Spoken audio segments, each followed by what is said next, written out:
Este fin de semana pasó algo que nos dejó a todos sorprendidos, o tal vez no. El hombre más poderoso del país estuvo por los Estados Unidos viendo la final del Mundial y fue recibido por el propio embajador paraguayo. Y eso que hasta hace poco estaba sancionado en los Estados Unidos por acusaciones de corrupción. Todos los paraguayos sabemos quién es Horacio Cartes ¡Carter! ¡Carter! y que hasta hace poco tenía prohibido su ingreso en los Estados Unidos. Entonces, ¿cómo un compatriota doblegó a Washington y terminó viendo la final del Mundial? Para intentar entender esto, primero respondamos la pregunta que muchos se hacen. ¿Horacio Manuel Cartes Jara empezó desde cero o heredó su patrimonio de casi 500 millones de dólares? Y la respuesta a esa pregunta es ni uno ni lo otro. Cartes no es un heredero pasivo, como se dice, pero tampoco inició con los bolsillos vacíos. Nació en una familia asuncena de clase alta. Su papá, don Ramón Telmo Cartes, fue un pionero de la aviación civil, que en 1958 fundó Aerocentro, consiguiendo la representación oficial en Paraguay de los aviones norteamericanos Cessna. Esto le dio a Horacio un estilo de vida privilegiado. Estudió en los mejores colegios de Asunción y luego viajó a los Estados Unidos para estudiar tecnicatura en motores de aviación en una universidad de Tulsa, Oklahoma. Y el siguiente dato muy pocos conocen. Horacio tuvo 3 hermanos y su padre, el finado, falleció en el 2011, por lo que la herencia de la empresa familiar Aerocentro tuvo que dividirse entre ellos. Pero ya para ese año, la parte de la herencia que le tocaba a Horacio Cartes, para él ya era mitad y recreo, porque para el 2011 él ya había conseguido su independencia financiera, fundando Tabesa en los años 90. Ya tenía su propio banco y manejaba un flujo de efectivo tan grande que hacía ver a la herencia de su papá como vuelto de despensa. La mayor herencia que le dejó su papá no fue financiera, fue conocimiento aeronáutico, aduanero y logístico. El salto al estatus de multimillonario él solito se ganó. Con esa base, Cartes hizo una de las estrategias más agresivas en el mundo corporativo, la integración vertical. En los 90 fundó Tabesa y en el mundo de las inversiones, principalmente en los 90, el efectivo mandaba. Y el tabaco genera un cash flow enorme, gigantesco, masivo y en efectivo puro.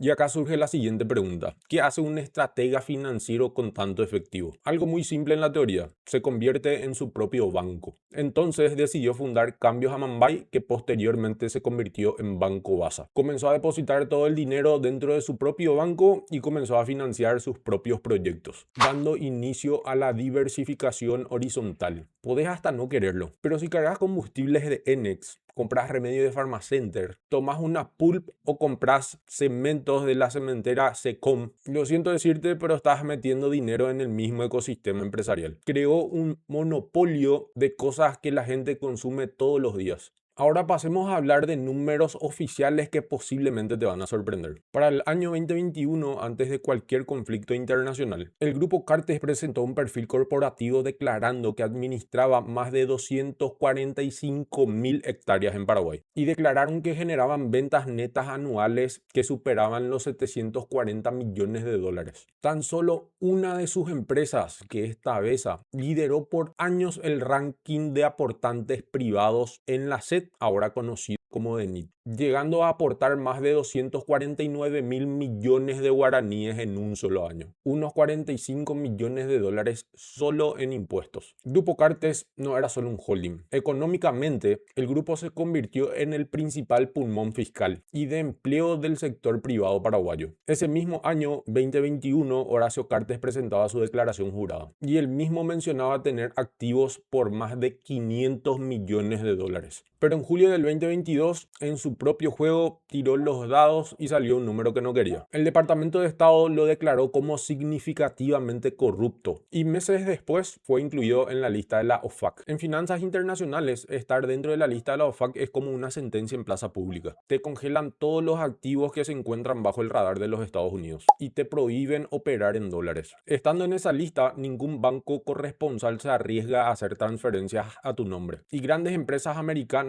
como Visa, Mastercard, Google y Microsoft tienen totalmente prohibido venderte software corporativo o cualquier otro servicio directo. Para cualquier empresario cuyo imperio depende del comercio internacional, eso sería una auténtica sentencia financiera. Pero Cartes tenía una ventaja. Gran parte de su imperio se encontraba en Paraguay. En su lugar, cualquier millonario tradicional de Wall Street hubiera quebrado en semanas. ¿Pero qué hizo la holding? Una jugada maestra de ingeniería legal paraguaya. Anticipo de herencia y disolución de marca. Horacio Cartes se apartó formalmente del negocio. Transfirió 24 empresas directamente a sus hijos. Dejó otras 26 empresas a su hermana Sara y vendió sus acciones de la tabacalera por más de 120 millones de dólares. Se replegó en el mercado local y comenzó a operar solamente en guaraníes para blindar su liquidez y el empleo de su gente. Y el mercado local resistió de una manera que ni siquiera Washington esperó. Según los datos de la propia DENIT, el aporte fiscal de las empresas vinculadas al holding anterior, lejos de colapsar, se disparó un 31% durante los años del bloqueo internacional, compensando el golpe del exterior con nuevas firmas nacionales. Y el desenlace histórico lo vimos este fin de semana último, tras comprobar legal y matemáticamente ante el